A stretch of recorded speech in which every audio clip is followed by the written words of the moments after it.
Hey, this is Madeline Sklar. And Suze Cooper, and you're listening to All Things Audio. Madeline, let's start with a little chat about Dyracon, because obviously we have spoken about it over the past few weeks. Tell us what's gone on for you.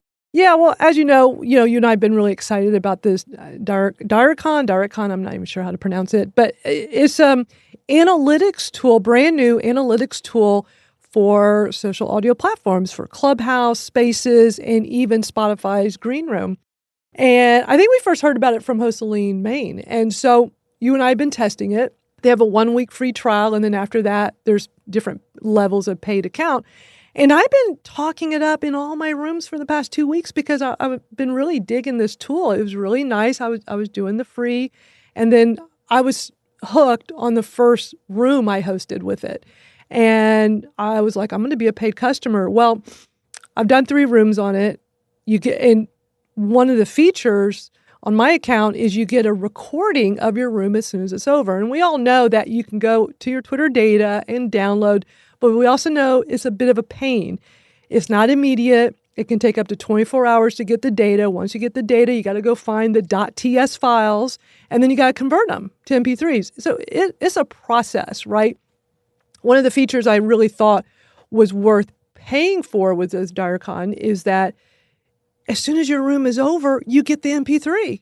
Like, how easy was that? And I even sent you a copy of one so you could listen. You were like, wow, that's pretty nice. Like, the quality was there. Everything was great. And when I hosted my room last Saturday, my Twitter audits room with me and Dariana Lozano, where we review Twitter profiles for an hour, I was like telling everybody, oh, this is so cool. Like, it's going to record the room automatically, and we're going to turn this into a podcast now. I was super excited. And as soon as and I was talking it up, telling everybody I'm a paid customer now, and I find this tool worth it. I mean, I was just so excited and geeking over it.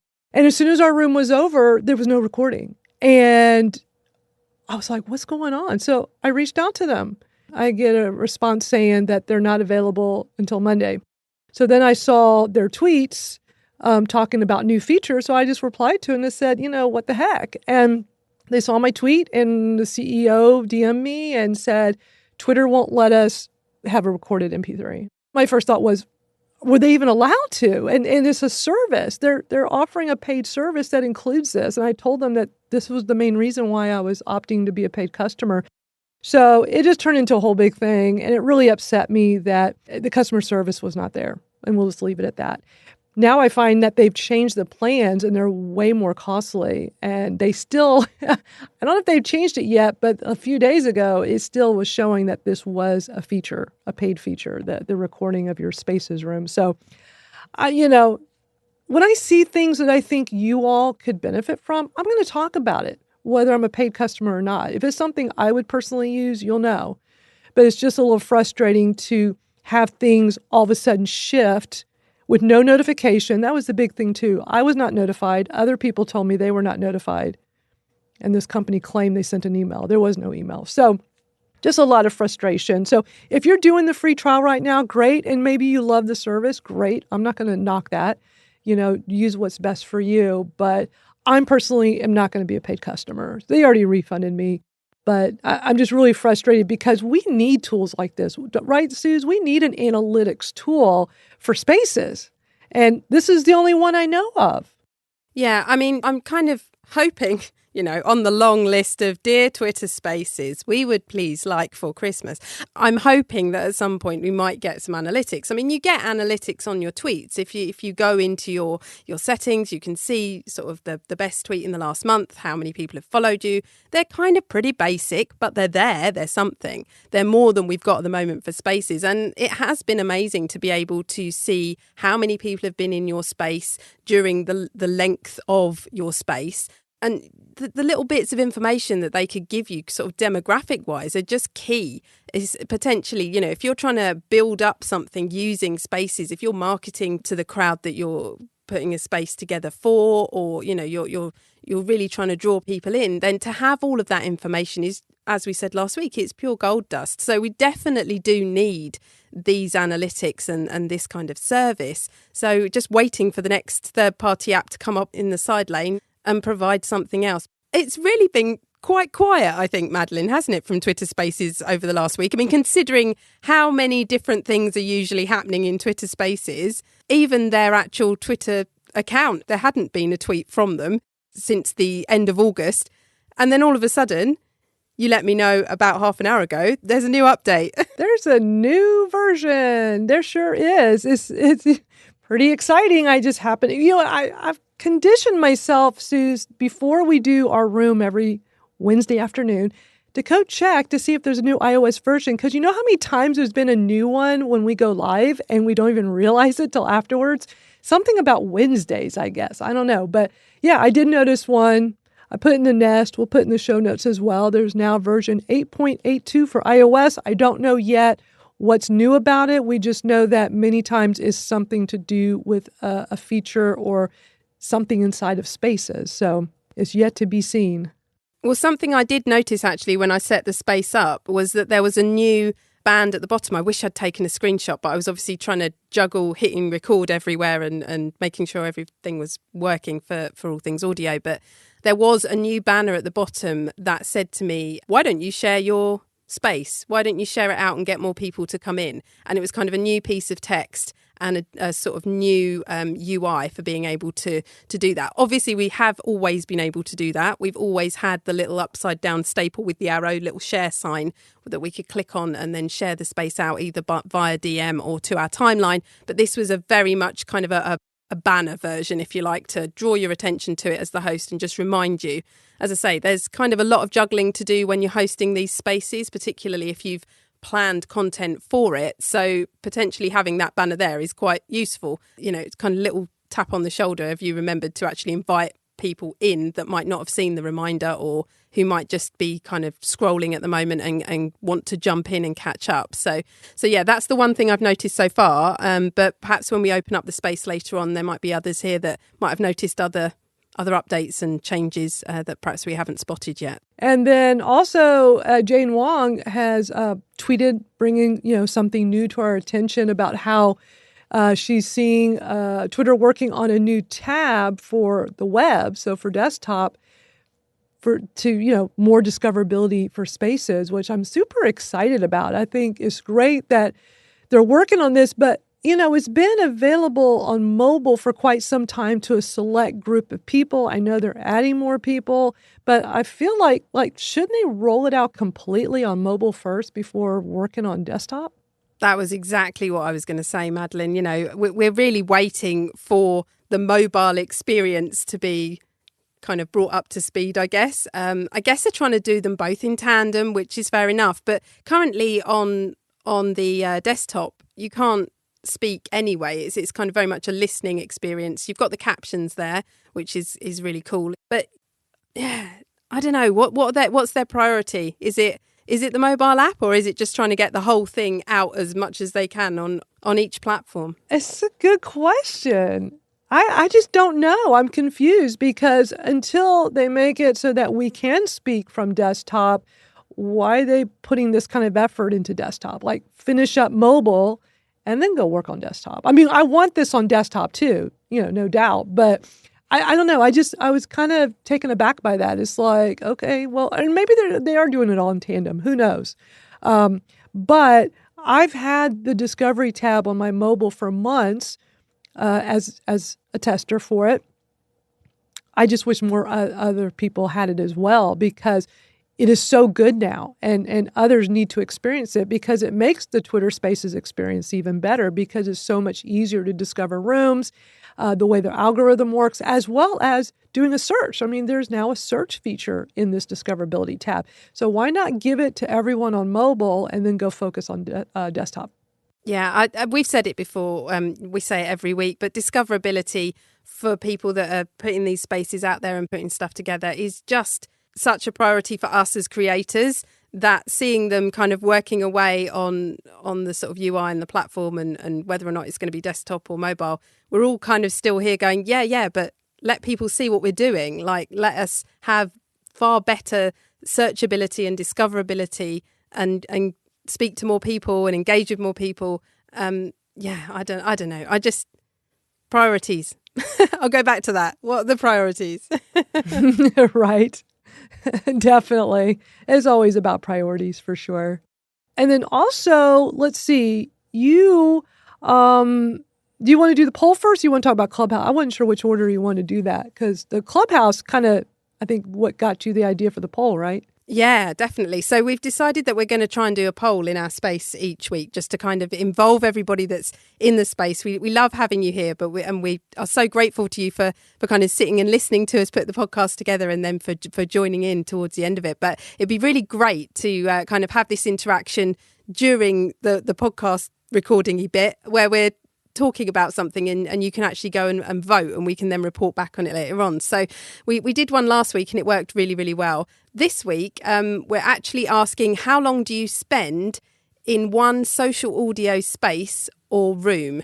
Now, the reason for this poll and this particular question is actually a tweet from Clubhouse that I spotted during the week. Let me read the tweet. So last week we mentioned we're currently at 700,000 per day room creations. But how much time gets spent in those rooms? The answer, a very wide range. Some rooms last days. Sometimes you're just looking for company on your walk home. Overall average is above 70 minutes. Now, when I first read that, I was... wow, 70 minutes of engagement from people. That's amazing. People are spending 70 minutes in these rooms. And I actually tweeted it. I retweeted it with a quote retweet saying, you know, social audio is really hooking into something here. Anyone that works in social media is looking for engagement, is really looking for that, you know, how much time people are spending on a website, for example. You know, it's something you can get from Google Analytics. You're trying to keep people there. You don't want your bounce rate too high, all of those kind of things. To have people there for 70 minutes, fantastic. And then after I'd hit tweet, I read it again and I was like, hang on a minute. The average for some rooms is above 70 minutes. So the rooms are lasting 70 minutes. That doesn't necessarily mean that people are staying in the room for 70 minutes, but it is being held for 70 minutes. So there might only be 2 people in the room, but the host will have that room open for 70 minutes. You'd imagine that someone wouldn't necessarily have a room open if no one's talking and there's no engagement. That's not necessarily true. There's certainly rooms over there on Clubhouse where they're opening the room and they literally say, mic's off, this is all about networking, check each other's bios, make connections, go away and catch up with each other elsewhere. And those rooms are open for hours. They are open for days. So it's not about that engagement, but it is, they're obviously looking at how long a host is kind of keeping a room open. So it got me thinking, and I just kind of thought, well, how long are people willing to spend in a space or a room? So in our poll, we are asking just that question, and we've got the choices of an hour plus, just minutes, as long as it lasts, depends on the content. And if you've got any other answer, then obviously you can pop it down in the comments. But we'd be really interested to see what your thoughts are on that. And obviously when we're chatting later on, then do come up and talk to us about how long you might spend on social audio. Yeah, it's a great idea for a poll. I'm so glad you thought of that. I like the idea of us doing a poll each week here in the room. So yeah, I'm interested with the people that are, because, you know, when we did our poll last week, you know, I posted, you know, like half an hour before we went live in our room. And so we already had some votes. And once we talked about it and everyone here live with us went and did the poll, it really started changing the results a bit. And most people right now are saying depends on the content, which I think is probably the answer that we are going to see the majority, because you know, really could depend. And right now we're at 71% that are saying that. But interesting how, you know, there's 9.5% that are saying an hour plus, because some people just love to get on the, you know, spaces or Clubhouse rooms and spend a lot of time listening because they're really enjoying the content, and or as long as it gets. 9.5 saying as long as it lasts. So, and you know, when you and I host this room, we have plenty of people that come on from the start and stay for the whole thing. Yeah, we certainly do. We do. And I've found recently, I mean, the weekends are kind of the time when I've got that time to kind of dip in and out of Twitter Spaces, dip in and out of Clubhouse and listen to podcasts. So, and generally I'm doing that while I'm doing something else. You know, I know, for example, Ahmed has come and spoken to us before about how he listens, and when he's listening, he's very engaged in what he's listening to, probably making notes, really kind of trying to learn. He chooses which spaces and rooms he's going to go into that he feels he's going to get something from, and really values where he's putting his time and his effort. And that's one way of listening. So, yeah, really interesting. Again, not only about the content that people are putting out here on social audio, but also about how people are consuming it. I think both sides of it are just fascinating. Absolutely. And I just shared in the nest here, and we'll put in the show notes as well. Morgan is with us, and he replied to the poll and said, to clear up the Clubhouse stat, this isn't about room duration. It's about the amount of time a user spends on the app, an aggregate of all the rooms they enter. So thank you for sharing that with us, Morgan, as we're talking about it. They've not necessarily been particularly explicit about what that stat leans towards. And I read it in one way and then read it again in another way. And now I can totally see what Morgan's saying as well. So it's, I guess all of these platforms are slightly cagey about their stats. I mean, look at Twitter. We still don't really know how many spaces there are a day, how many people are using them or anything like that as yet. They just really haven't opened up about that at all. Yeah, I hope they do soon, though, because it would be really interesting to know more. Now, the other thing, while I've been hanging out on Clubhouse every so often, is I have, if anyone was listening to the podcast last week or was in the space, I was saying I couldn't hear the spatial audio feature that Clubhouse had put out. And I really thought I was going a little bit crazy because there were other people that definitely were hearing this and I really didn't feel like I was. Now, after last week's All Things Audio, Danielle, who'd been in the space, actually sent a voice tweet. Basically, once I had heard Danielle talking about it, I was absolutely 100% certain I hadn't heard it. And just the way that she was explaining about the volume differences and how it was so separate. There were definitely people talking from one side and then talking from another. I was 100% sure I hadn't heard it. And so I then I was still trying different headphones, different times, all that kind of thing. I'd even been in touch with Justin Uberti, who's the developer who's put together the spatial audio for Clubhouse. And I finally heard it. Yes, I did hear it. And it was really obvious. So anyone who's not sure, you're not hearing it. It is really obvious. Basically, people will start talking from various different areas. And it does stop that fuss of lots of people talking over one another because your brain kind of compartmentalizes them into different places. Now, I know Justin, the developer's kind of his thought behind this is that it makes it a more natural experience, that you're more immersed in it because it's more like a conversation with people speaking from different directions.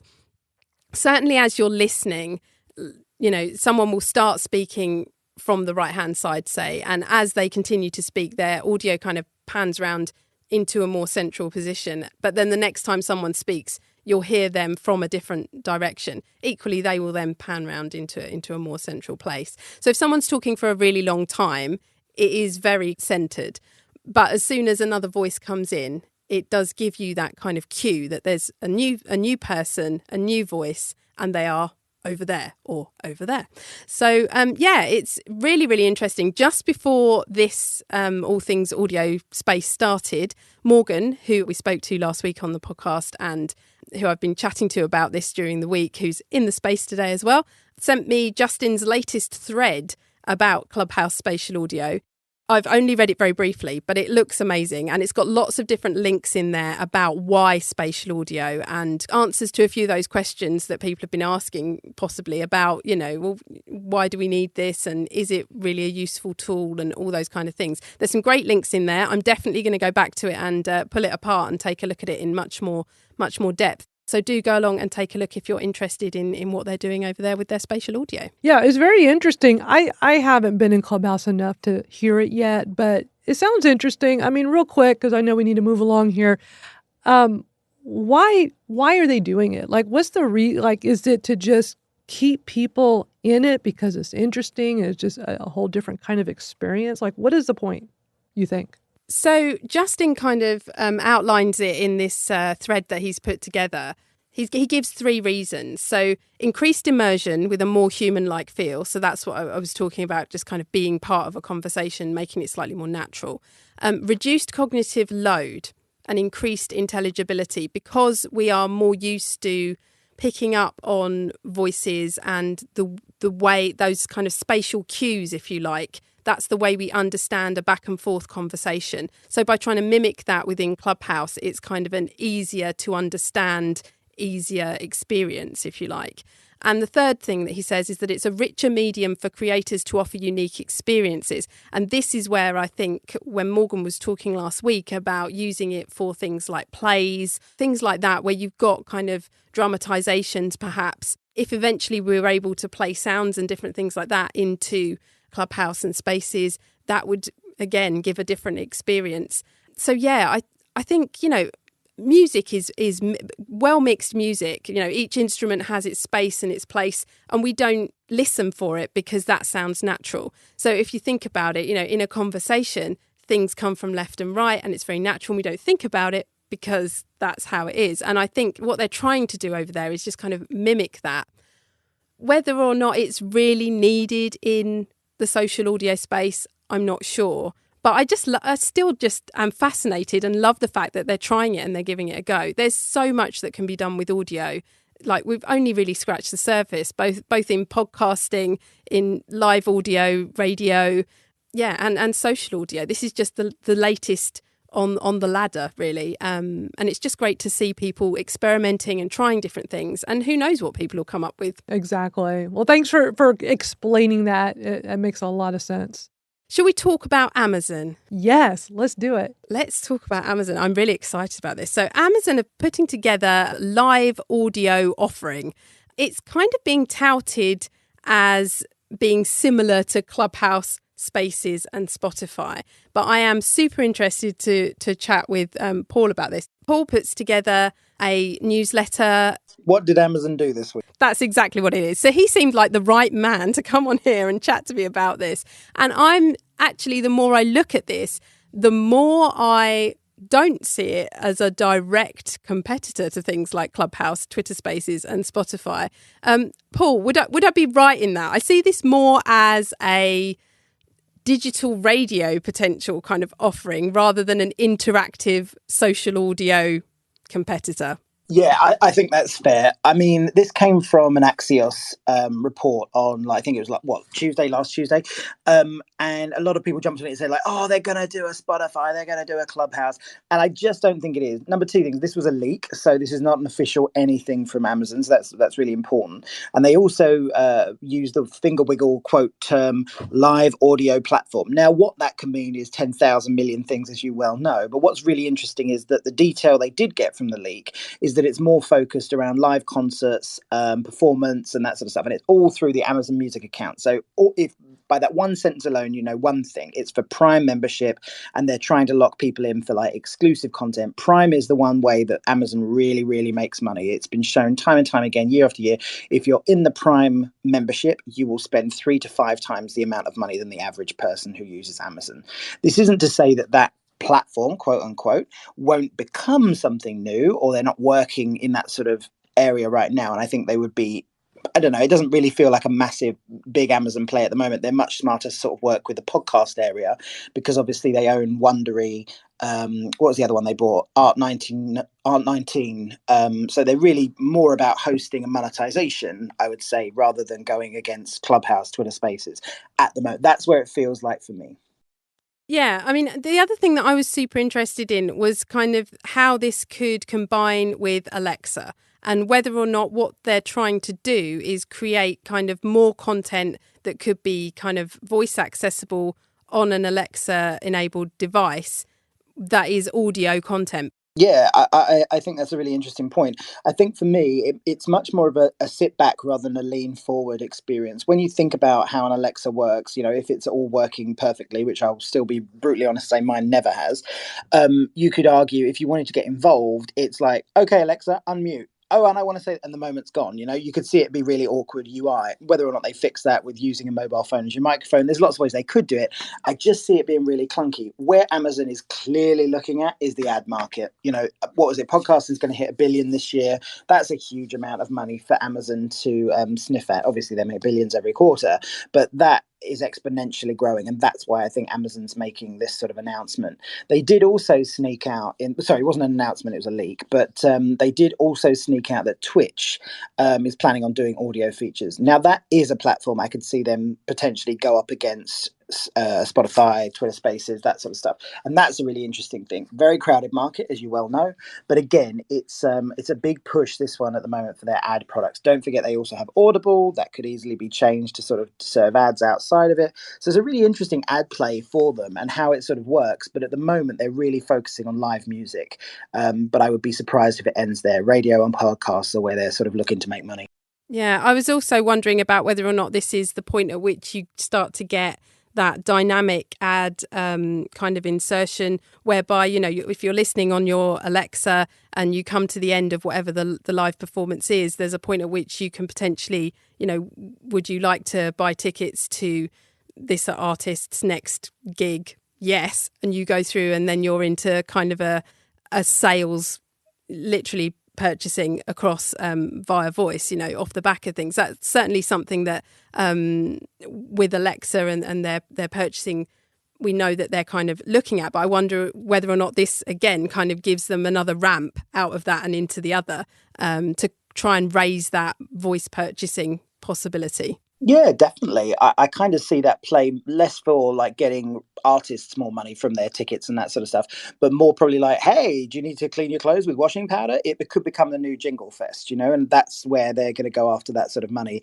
Oh, we know that these 5 things have been on your list for like 3 days. Maybe we could pop you over into buying those right now if we give you a little hint and just say, Alexa, buy this now at the end of the ad and we'll buy it for you. That's where you could see a really smart sort of integration happen.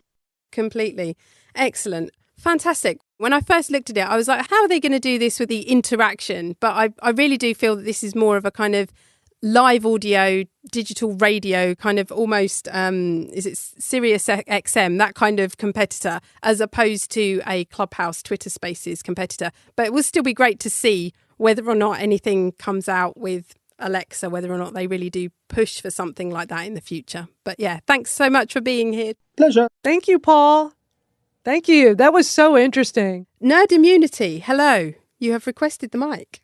Hi, yes, thank you. Well, really was just going to make the comment on you asked if anybody wanted to comment how much time they're spending on these platforms. I only discovered Spaces 3 weeks ago, and I spend a lot of time out in the field, 8-10 hours a day, and it's replaced podcasts as what's in my ear all the time.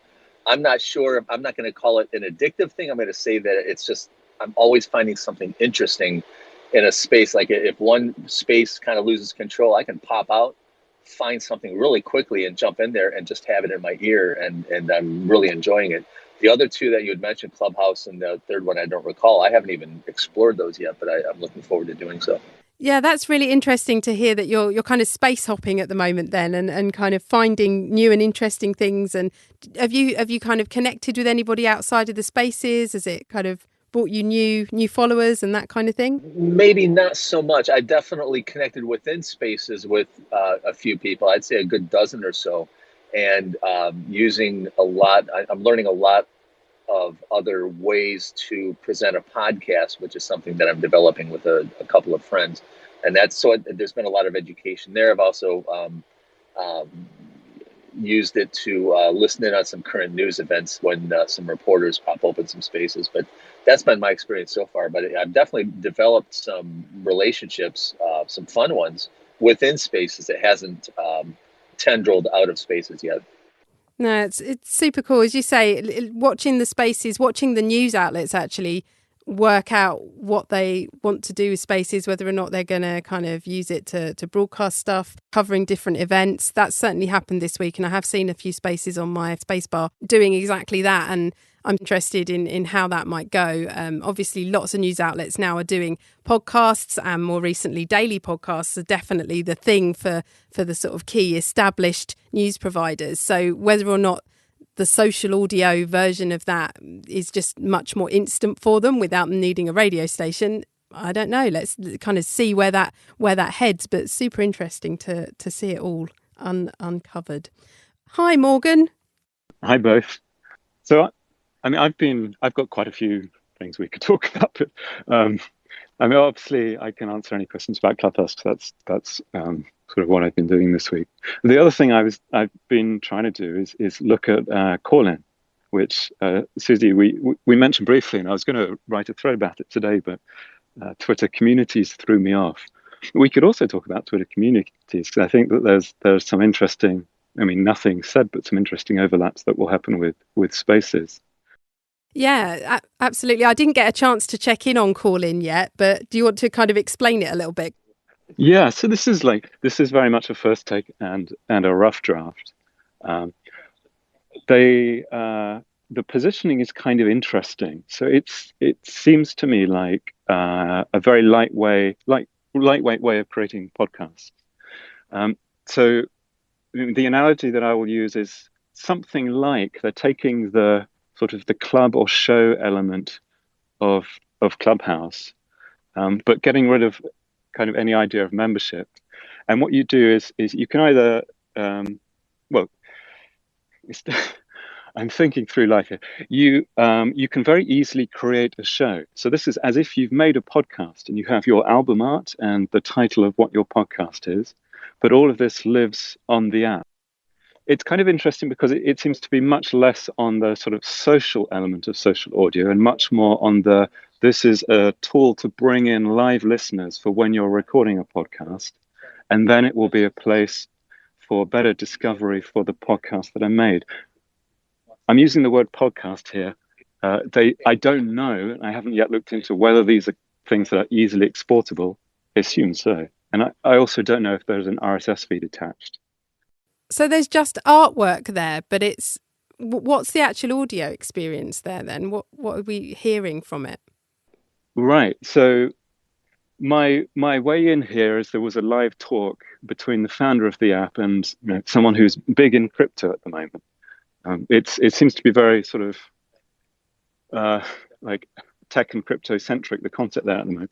But you go into a room and it's very familiar to a social audio user. So it's not dissimilar to this. It looks quite a bit like Clubhouse in some ways, quite a bit like Facebook audio rooms in other ways.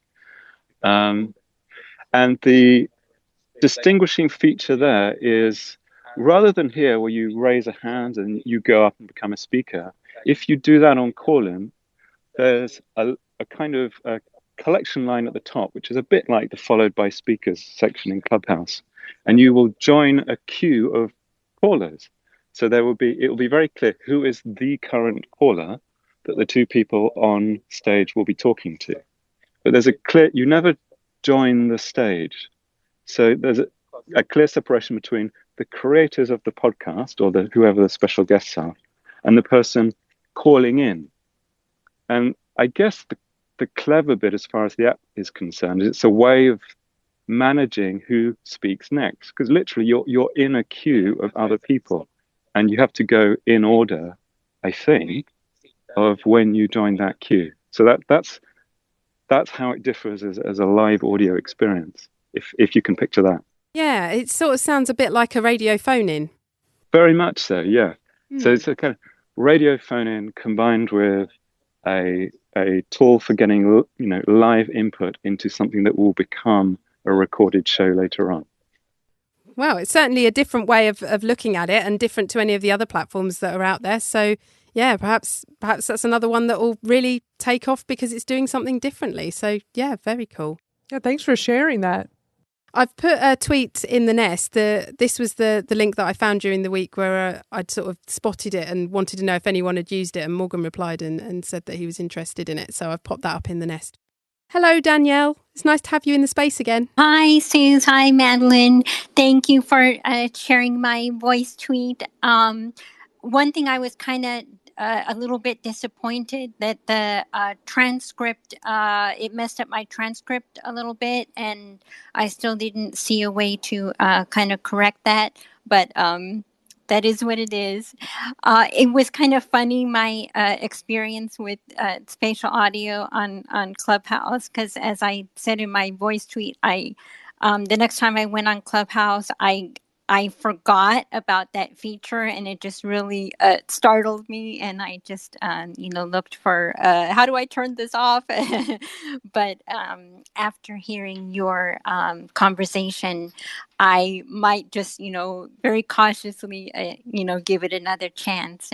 And another thing that I did want to share about Clubhouse is I mentioned the other day when I was on here talking about Clubhouse that I did trim down my interests on Clubhouse quite a bit.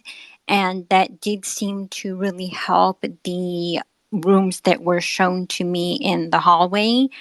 And there are still like some like really odd random rooms that show up, and maybe as you mentioned, Suze, it's partly the algorithm just surfacing popular rooms that are just in general popular, not necessarily to do with with my interests.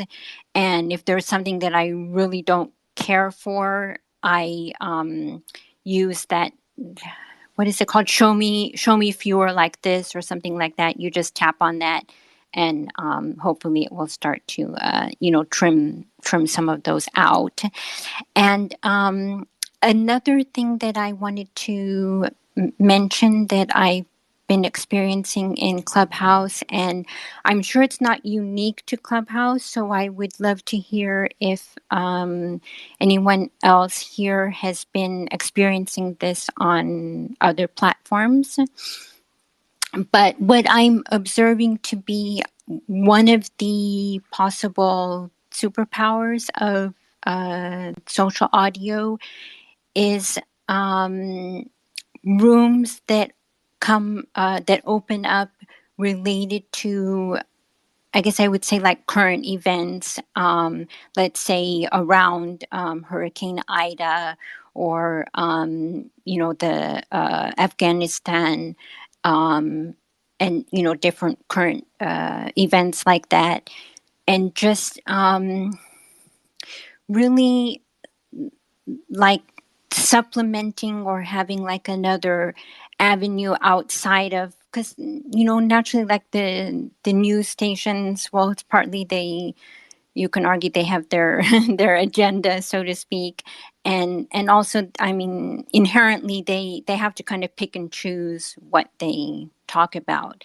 And in these rooms on these social audio platforms, like we can hear from actual people on the ground, like they're in Afghanistan, or people who are connected to people in Afghanistan, or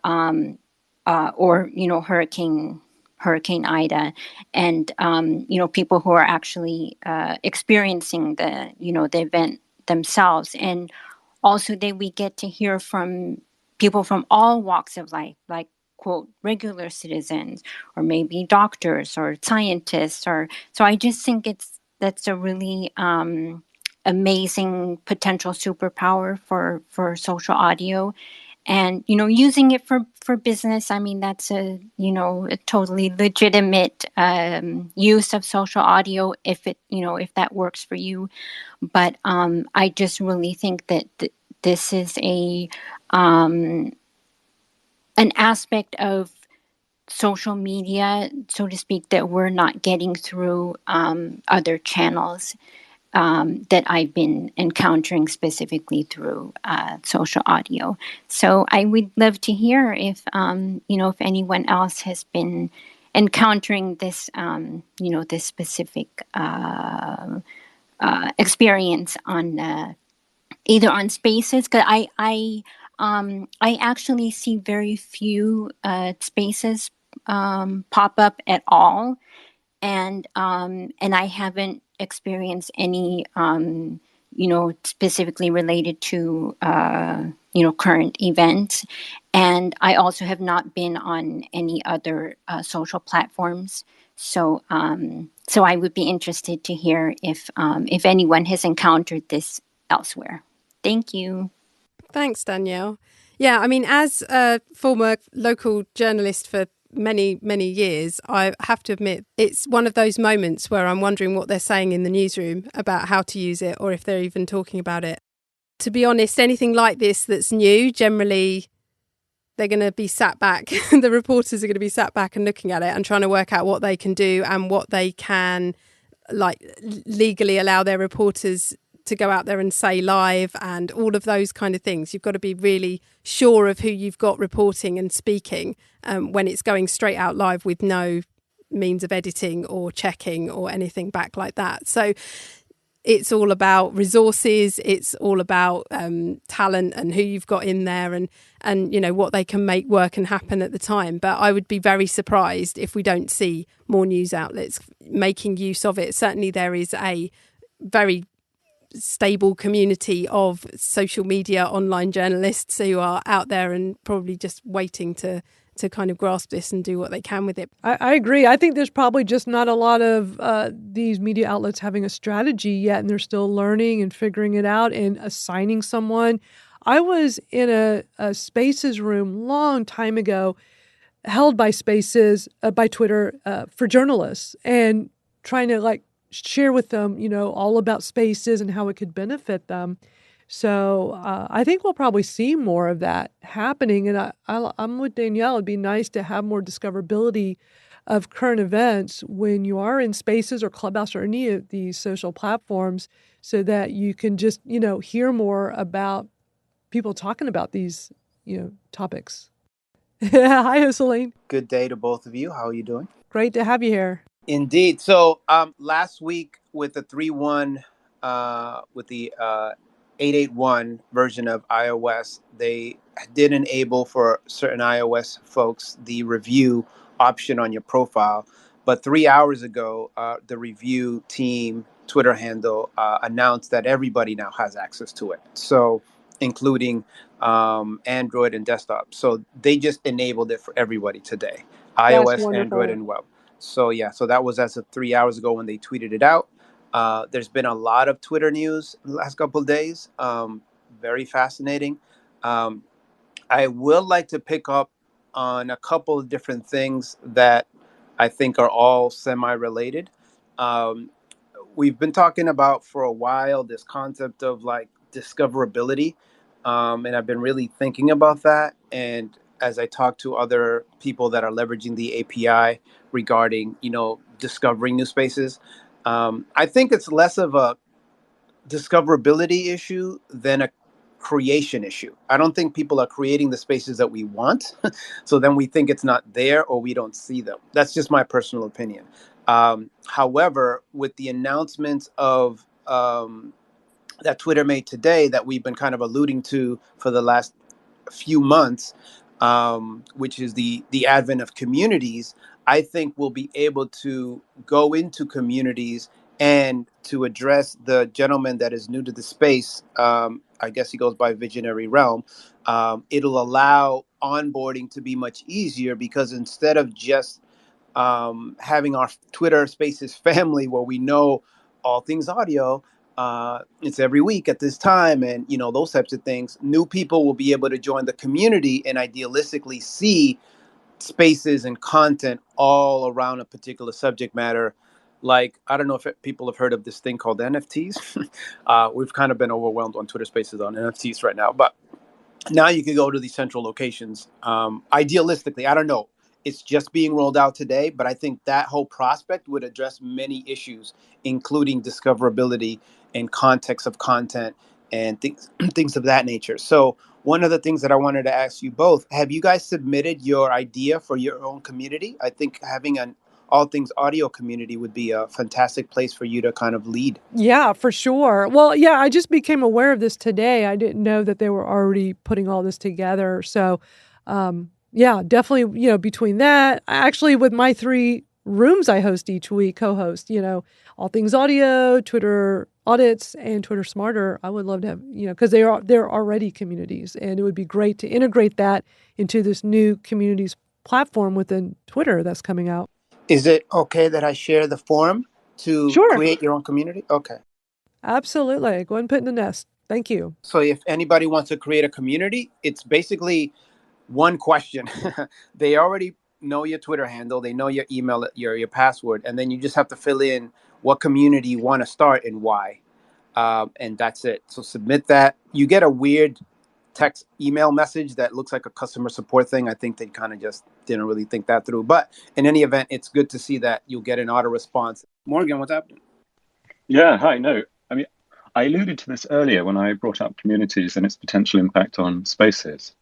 And I don't, this is clearly not the only or the main reason that communities exist for Twitter, but you can think of communities as potentially a form of what we know as the Clubhouse Club.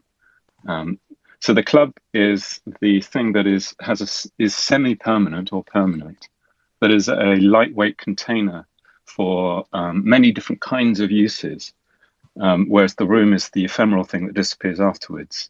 And the thing that the club allows you to do is, as you grow a network, and Twitter's obviously already grown, I mean, it's a large network, but as you grow a network, you can, this is the ideal anyway, that you can maintain a form of intimacy amongst a shared group of people who already know the contexts, who have maybe a set of norms, who've joined that club knowing what to expect, and maybe part of creating things there that don't necessarily travel outside of it so much. So communities is this sort of thing for Twitter, in the sense that it's an attempt to reduce what we know on Twitter as context collapse. So this is what I called the original sin of the retweet, right?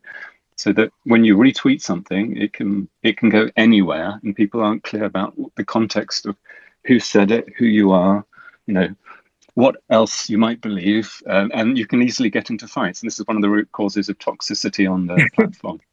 But when you have communities, an important part they're stressing is the ability to set rules, have shared norms, a sense of ownership in the community.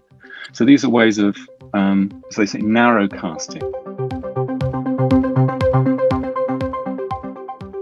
Thank you to all of our speakers who came on and shared so much great stuff. And we're available in all of your favorite podcast apps. We're out there, All Things Audio. You can also go to allthingsaudiopodcast.com as well. You certainly can. And you can catch us here on Twitter and use the hashtag AllThingsAudio, and we'll pick that up throughout the week. So that's it for this week. But thank you so much to everyone that's been here in the space with us, and those of you listening. And we'll catch up with you next week. Bye, everybody.